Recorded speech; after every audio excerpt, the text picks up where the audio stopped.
কি হয়েছে তোমার? কিছু না। ও আচ্ছা, আপনি ও আচ্ছা কেন বললেন? আপনি কেন জিজ্ঞেস করলেন না যে কাজল তুমি কাঁদছো কেন? আমার চেহারা দেখে কি মনে হচ্ছে না আমার মন খারাপ? হ্যাঁ মনে হচ্ছে তো। তাহলে জিজ্ঞেস করেন কাজল তোমার মন খারাপ কেন? তোমার মন খারাপ কেন?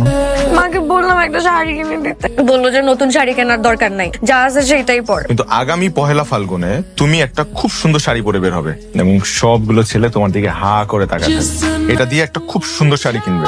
এই পয়লা ফাল্গুনে আমাদের বাসায় আপনাকে দাওয়াত। আমি 15 মিনিট আপনার সাথে ঘুরবো। 15 মিনিট ঘুরবে? বাসার ভিতরেই ঘুরবে? ভেতরে বাইরে মিলে ঘুরবো। বিপরীত স্বভাবের মানুষের প্রেমে পড়ে। শান্ত, মৃদুভাষী, গোছালো স্বভাবের এই আমি চঞ্চল, জেদি, অগোছালো মেয়েটির প্রেমে পড়ে যাচ্ছি। আজকে পুরো মিষ্টিটা আমি একাই খেয়ে ফেলবো। ও তো গভর্নমেন্ট জব পেয়েছে, এখন সে প্রফেসর হয়ে গেছে। প্রফেসর না আঙ্কেল, লেকচারার। ওই হলো 2 দিন পরে তো হতেই হবে নাকি?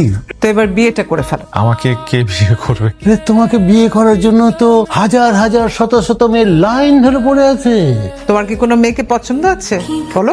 শুনলাম আপনি নাকি অনেক বড় বেতনের চাকরি পেয়েছেন। ছোটখাটো মা বলেছে আপনি নাকি পেট মোটা বেতনের চাকরি পেয়েছেন। চলে আর কি। শুনেন আজকে আপনি আমাকে বলবেন কি বলবো? এতদিন আপনি যাকে মনে মনে পছন্দ করতেন, লুকিয়ে লুকিয়ে যার জন্য চিঠি লিখতেন, কিন্তু স্বীকার করেননি, আজকে আপনার আমাকে বলতেই হবে। কারণ শাওন ভাই আপনি আমাকে বলছিলেন যে আপনি যেদিন চাকরি পাবেন সেদিনকে আপনি আমাকে বলবেন। বলেন। আরে লজ্জা কেন পাচ্ছেন শাওন ভাই? আমি আপনাকে 2 বছর ধরে চিনি। আপনার মতন ভদ্র অমায়িক ছেলে এই পুরো এলাকাতে খুঁজলে আর একটা পাওয়া যাবে না। তুমি কি যে বলো না। সিরিয়াসলি শাওন ভাই বলেন না, এত মন প্রাণ উজাড় করে কোন মেয়েকে ভালোবাসেন? বলেন বলেন। তোমাকে শুনতে হয়তো অবাক লাগছে, কিন্তু এই ভালোবাসাটা আজকের না, সে প্রথম দিন থেকেই। আমার বিশ্বাস তুমিও আমাকে পছন্দ করো, কিন্তু বলতে পারছো না, তাই আজকে সাহস করে নিজেই বলে দিলাম। আপনার মাথা ঠিক আছে? হ্যাঁ আমি আপনার সাথে দুষ্টামি করি, হাসি ঠাট্টা করে কথা বলি, যায় নাকি আপনার সাথে আমার? মানে হাসি মুখে আমি যেটা কথা বলছি আর আপনার মনে হলো যে আমি আপনাকে অনেক ভালোবাসি। কিভাবে মনে হলো যে আমি আপনার সাথে সংসার করব? আমি চিন্তাও করতে পারি না, কারণ আপনার মতন লোকের এই সেন্সটাই নাই যে কোনটা প্রেম আর কোনটা প্রেম না। আমার বাবাকে যে এখন আবার বললেন না যে আপনি আমাকে পছন্দ করেন, আমি আপনার সাথে বিয়ে করব না, কোনোদিন না। শাওন ভাই আমি আপনাকে যথেষ্ট রেসপেক্ট করি, এই রেসপেক্টের জায়গাটা নষ্ট করেন না প্লিজ। বলদ নাকি?